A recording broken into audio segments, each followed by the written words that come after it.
We read from 50 a moment ago there, and we will get there, but you can turn back to 47 for this morning. A young Irish girl by the name of Amy Carmichael was born with brown eyes. However, she wanted blue eyes, and she desired them so much that she begged God, praying that he would change her eye color from brown to blue. Unfortunately, for her at that young age, that never happened. Her eyes remained brown. At about 25, Amy went to India to serve the Lord. And while there, she became concerned with the young girls that were given to the Hindu temples. She desired to help those girls. And she desired so much that she wanted to go undercover into the temple to see what was happening. As an Irish girl, she would never have been able to get in with her fair skin and if she had blue eyes. But because she was able to alter her appearance and the fact that she had brown eyes, she was able to go in undercover and not be noticed. God had given her brown eyes, despite the fact that she had prayed that God would change them. God had another plan for her life, and it was able to help these young girls.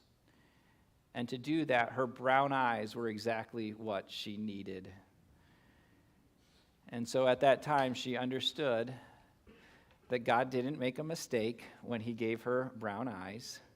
God had a perfect plan. She didn't like it as a young girl, but over those years, she rescued many girls from the Hindu temple. We don't always understand what God is doing. We don't always understand why he does what he does.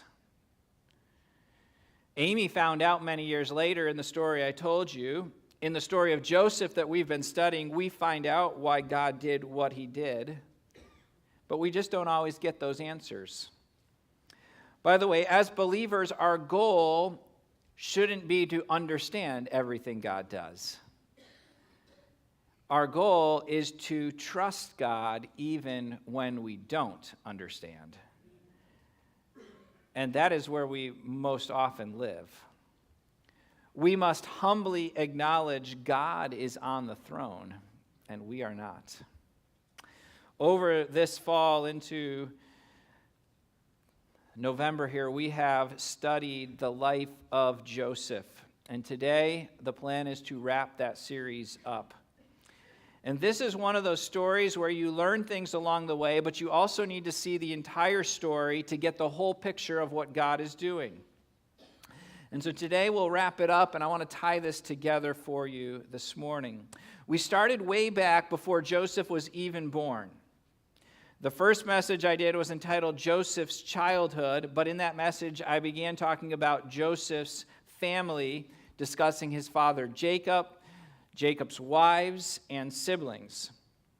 This morning, the plan is to come full circle and to see Joseph's life on earth come to an end with his physical death. So today we're going to cover from chapter 47 to 50, which means I'm not going to cover it all in detail, but we're going to give you an overview of what happens and bring this story together. So a quick recap is this, just to remind you one final time, and if you haven't been part of this, just to give you the story. Joseph was the son of Jacob and Rachel. Rachel had two boys, Joseph and Benjamin. Now, Rachel passed away at the birth of Benjamin, so Joseph was left without his mother. At age 17, Joseph's brothers concoct a plan to get rid of him. Joseph was favored by his dad, but hated by his brothers. So the brothers sell him into slavery, and he is sent off to Egypt. In Egypt, Joseph prospers in the house of Potiphar. But in time, he is falsely accused by Potiphar's wife, and he is sent to prison. Joseph prospers in prison.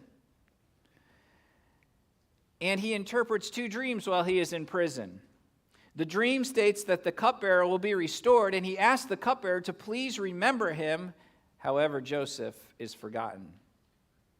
That is until Pharaoh has a dream and they need someone to interpret it. At that time, Joseph is remembered. There's a man in prison that can interpret dreams. After 2 years in prison, Joseph comes and stands before Pharaoh where he interprets the dream. And the dream states that there will be a famine, 7 years of famine, following 7 years of good. And making a story very quick, Joseph is appointed to be the one to plan ahead, gather food, so that the land of Egypt will be able to survive. Just as Joseph says, the famine comes. And now Jacob and his family are in famine, because the famine wasn't just Egypt, it was throughout. They find out there's food in Egypt. So Jacob sends 10 brothers, and they go and unknowingly stand before Joseph, asking for food.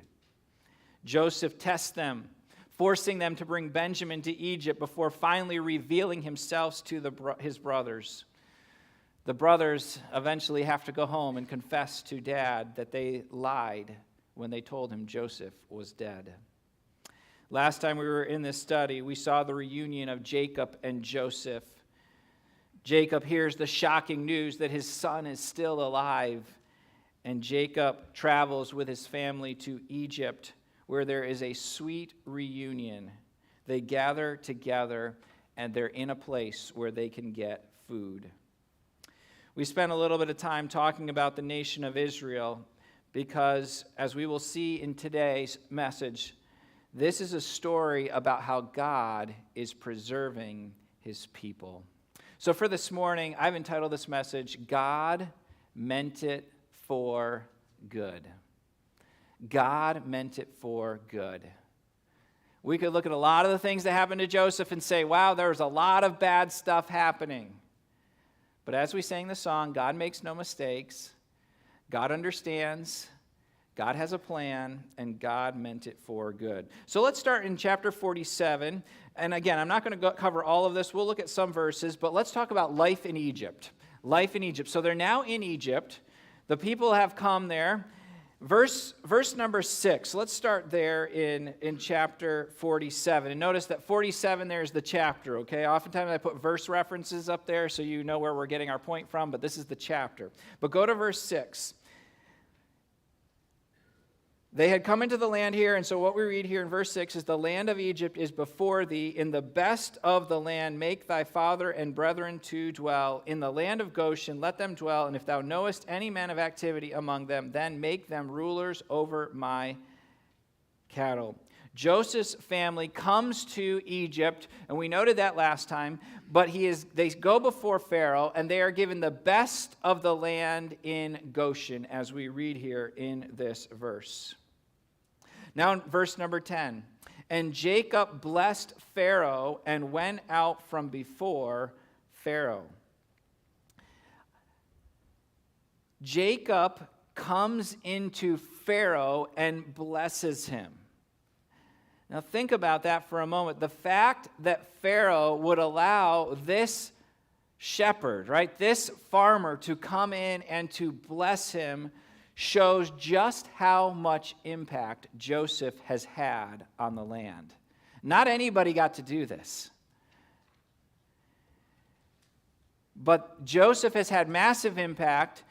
Pharaoh has gotten to know Joseph at some level and has a great deal of respect for Joseph. I would imagine Joseph has shared about the God of Israel with Pharaoh. We don't know exactly what he accepts or doesn't accept about that, but the fact that he would allow Jacob to come bless him shows some significant impact was there. Now, in verses 13 and following, we see how wise an administrator Joseph was in the land. Now, you can go back and read through all that. Let me give you a couple of the highlights here of what happens and what we read here in this passage. So the famine goes on, and he sells them their grain. He sells them food so that they can live. So Joseph gathers up the money, but then they run out of money. So Joseph gathers up livestock, but they run out of livestock. So Joseph gathers up the land, and even the people as servants for Pharaoh, with the exception of the priest we see here. What we have to understand here is that Joseph was in a place where he could have taken advantage of people, but he does not. As a matter of fact, we don't read of the people of Egypt complaining about what he did. He did in a wise manner. The people could have gotten upset, attempted to overthrow. They don't do that. Joseph treats the people fairly, and God prospers him. Notice verse 24. What we read in verse 24 there, and it shall come to pass the increase that ye shall give the fifth part unto Pharaoh, and 4 parts shall be your own. Eventually, what he does is he gets their land, and he says, listen, what you are going to do is, as this famine ends, and you then start to produce crop, you are going to someday give 1/5 to Pharaoh, and you will get to keep the rest. That is the deal that he made, a very fair deal. We also understand that his family is separated from all them due to being shepherds, but Joseph takes care of his people. So Joseph is wise in his dealings. Go down to verse 27 and 28, if you would. And Israel dwelt in the land of Egypt, in the country of Goshen, and they had possessions therein, and grew and multiplied exceedingly. And Jacob lived in the land of Egypt 17 years, so the whole age of Jacob was 147 years. Understand this, the nation of Israel not only survives, remember, they were in famine, they had no food, they now come here to Egypt. They not only survive, though, but they also thrive, we could say. Because what we are understanding here in this story of Joseph is that God had sent him here to preserve the nation of Israel, to keep them alive. Eventually, the famine does end, and the people recover, and they can plant crops. Jacob was 130 when he arrived, about the second year of the famine. He would stay 17 years, so he lived to be 147 years old. And we now come towards the end of Jacob's life. So what we understand here in chapter 47 was that Joseph was a successful administrator. God used Joseph to provide for the nation of Israel. The nation of Israel is here in Egypt, and they are thriving in this place. And Joseph was the tool that God used to keep his promise to Abraham and to Jacob, that he would make of them a great nation. The end of this chapter, by the way, Joseph makes a promise to his dad. And that promise is that when Jacob does die, that he will be taken back and buried in the land of Canaan. He makes that promise. All right, Joseph is there. He's doing well. Jacob is still alive at this point. Let's go now to blessings. In chapters 48 and 49, we see some different blessings. Again, I'm not going to cover this in detail, but just to give you the final picture here of how this comes together. Jacob would bestow blessings on his posterity. Jacob was blessed by his father Isaac, and this blessing that they would pass on was a significant thing. So in chapter 48, we find out that Jacob is near death, and Joseph goes to visit him, and he brings his 2 sons. Last week, we talked about the promise given to Abraham and then to Jacob, or Israel. We are seeing now that promise passed on through the generations. So Joseph comes into Jacob, and Jacob asked, "Who is with thee?" Who's with you? His eyes were dim, so he probably can't see, he probably can't tell. But I have to wonder if Jacob remembers many years ago when he walked into Dad and he was able to successfully pull off saying that he was Esau. And so he asked, "Who is with you?"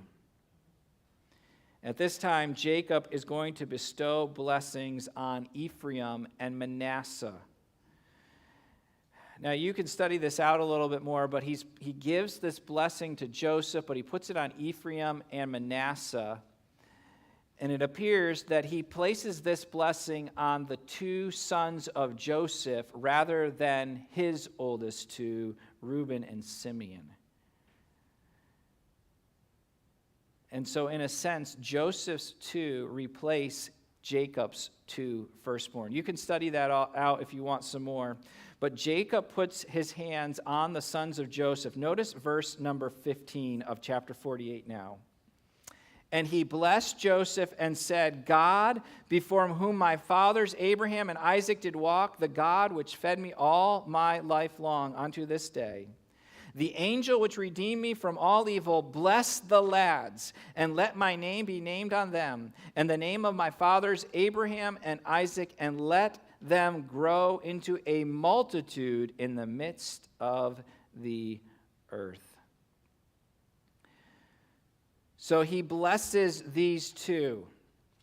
Now, verse 14, I didn't read it for you, but rather than put his right hand on the oldest, he crosses his hands. And Joseph notices this, and so Joseph brings this up. Verse number 17, and when Joseph saw that his father laid his right hand upon the head of Ephraim, it displeased him, and he held up his father's hand to remove it from Ephraim's head unto Manasseh's head. And Joseph said unto his father, "Not so, my father, for this is the firstborn. Put thy right hand upon his head." And his father refused and said, "I know it, my son, I know it. He also shall become a people, and he also shall be great, but truly his younger brother shall be greater than he, and his seed shall become a multitude of nations." And he blessed them that day, saying, "In thee shall Israel bless, saying, God make thee as Ephraim and as Manasseh." And he set Ephraim before Manasseh. So he changes that. Now, again, you can think about the what happened with Jacob and Esau, but God was passing on this blessing to the different, to his posterity. So he pronounces blessings on Joseph's two sons. And we finish chapter 48 with Jacob saying, "I am going to die soon. My time is about up." That brings us to chapter 49. He is still alive yet. He has not died yet. But he said it's going to happen soon. So now he pronounces blessings on his 12 sons. Notice verse 1 of chapter 49. And Jacob called unto his sons and said, "Gather yourselves together that I may tell you that which shall befall you in the last days." And he gives a blessing and also really a prophecy of what would come. You see, their blessing would be tied to their faithfulness. And I won't go through all these blessings, but notice that all 12 were part of the blessing. He would bless all 12 of his sons, the 12 tribes of Israel. Now, I put this slide up earlier in our study, but I'll again put it up for you, of the 12 sons of Jacob. And there you have it. That's the slide I put up earlier. Now, I want to just run through quickly a couple and just note a few things here in this chapter. You'll notice that this list and what I'm about to read is slightly different, but it's the 12. It's the same names, just a different order. But Jacob blesses his 12 sons. Verse 3 is Reuben. Verse 5 is Simeon and Levi. Verse 8 is Judah. Verse 13 is Zebulun.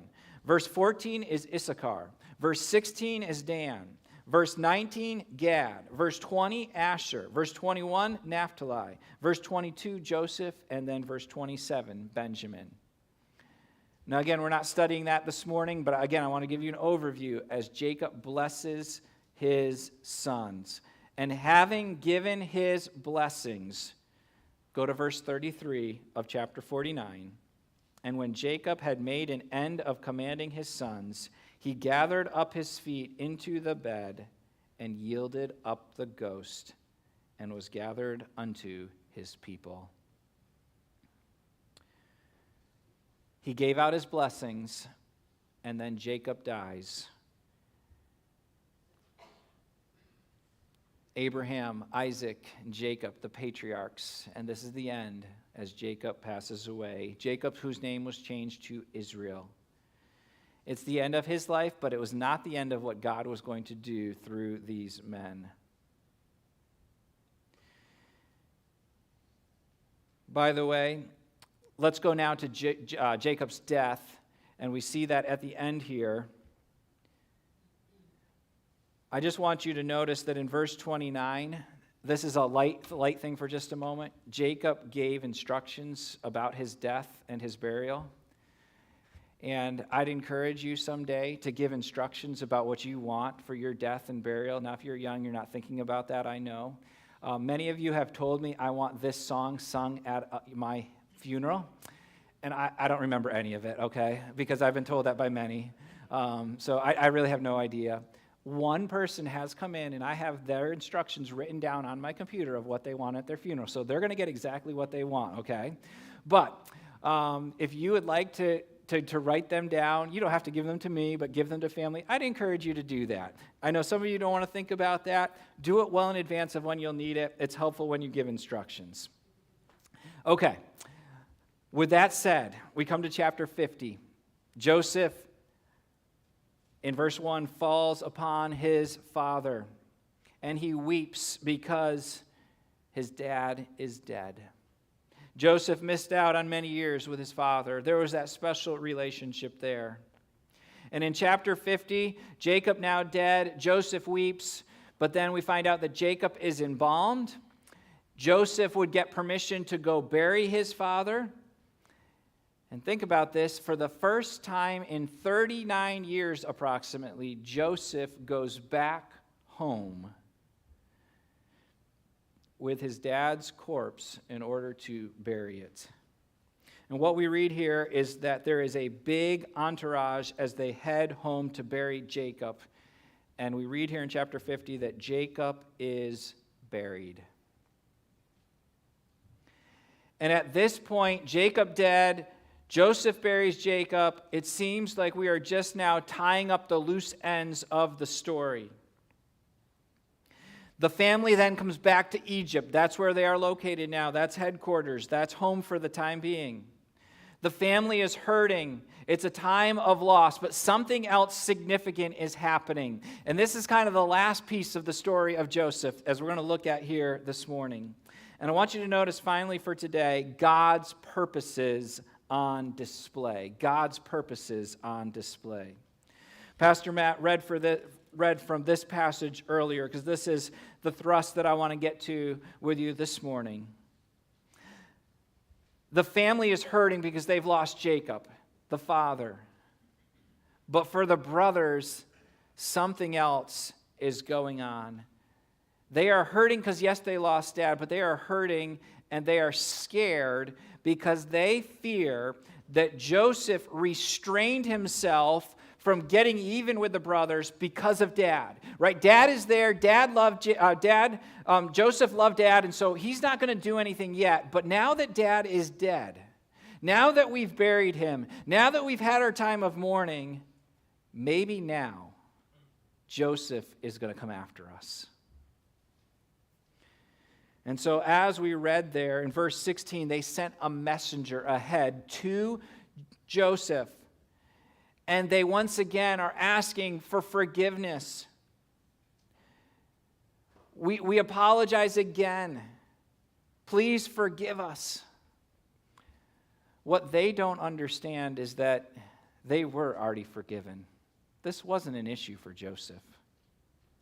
And in verses 19 through 21, Joseph reassures them that I am not out for your blood. I am not out for you. I'm not angry with you. As a matter of fact, Joseph assures them that you are going to be provided for. You and your family, you're going to be fine. I'm going to make sure you have what you need. Joseph was still in power. Joseph had the power. He could have done something.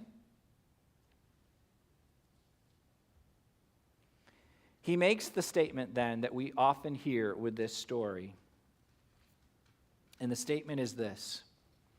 And he tells his brothers, you meant it for evil, but God meant it for good. Now that's an amazing statement to think through. What was done out of the evil intentions of the heart of those men played right into the hand of a sovereign God. I think that this is an amazing truth for us to get a hold of as believers in Christ. Rightfully so, we do not like it when people are wronged. It is easy for us to be upset for all that Joseph went through. We don't like what is happening to the nation of Israel right now in our current world. We don't like that. I don't know about you, but we don't like some of the things that are happening in our country right now. And let's make it even more personal. I would guess that there are things happening in your life right now that you don't like. And they might even be something that we could call evil. And while we certainly don't want to participate in the evil, we certainly don't want to encourage it, don't miss this. We can rest assured that despite the evil that is around us, God is still on the throne, and the purposes and plans of God are not being thwarted.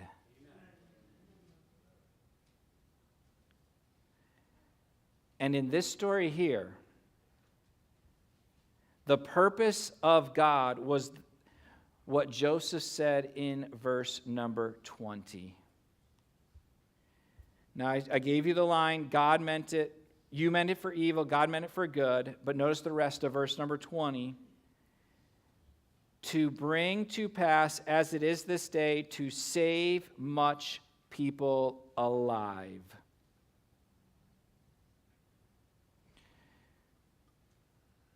This whole story, all these events, were so that God could preserve his chosen people. Other things happening there too, but the big picture is that God had made a promise to a nation, and this is how he preserved it. And we might think, well, what's the big deal whether or not the nation of Israel remains? It is a really big deal. Because it is through this nation that God would bring the Messiah. It is through this nation that Jesus would be born and fulfill the plan of God to pay for the sins of mankind, bringing salvation to all who would believe. It is a big deal because God made a promise to Abraham, and he promised to Jacob as well, to make of them a great nation. But if the nation of Israel perishes in the famine, God's promise would have failed. But God keeps his promises. And that matters to us too. Because God has promised eternal life to all those who believe in him. And that's a promise I lay hold of, and I think you do too. God has promised that he is coming back for us someday, and I believe that promise. I hope you believe and take great comfort in the sovereignty of God. Joseph did. And we know that because of his response. If Joseph just was concerned about himself and what happened to him, he would have gotten revenge. But rather than getting revenge, Joseph displayed a powerful trust in God.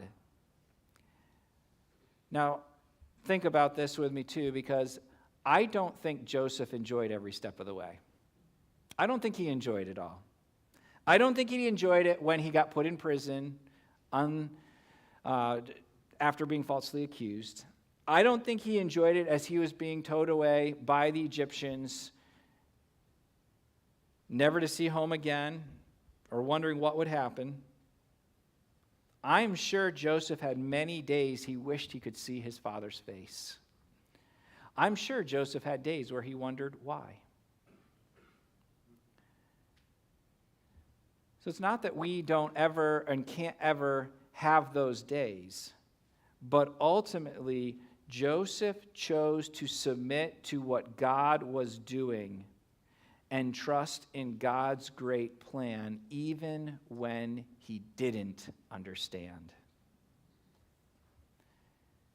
And in Joseph's case, when he got to the end, it all made sense.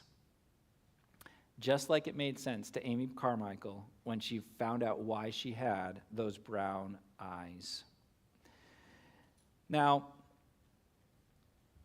I want you to be making some ties into your own life about all this and you thinking through, because I imagine some of you have things going on that don't make sense. And I'm not standing here today to promise you that someday it will all make sense here on earth. It may never make sense to you here on earth. Maybe you will get the answer to that. Maybe something will click and it will make sense. But I can say this. And we alluded to it in that song, God makes no mistakes, in that second verse. And when someday in heaven above, someday in heaven, and when you are with God, it will all make sense, perfect sense. So to those that are going through those circumstances, I want to say this to you. I want to encourage you to relax. So that's the wrong thing to say, Pastor Nate. Take a step back. It really is okay that you can't fix it all.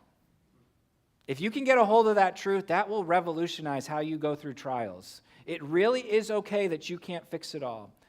Keep your eyes on the Lord and maintain a powerful trust in what He is doing, even when you don't understand.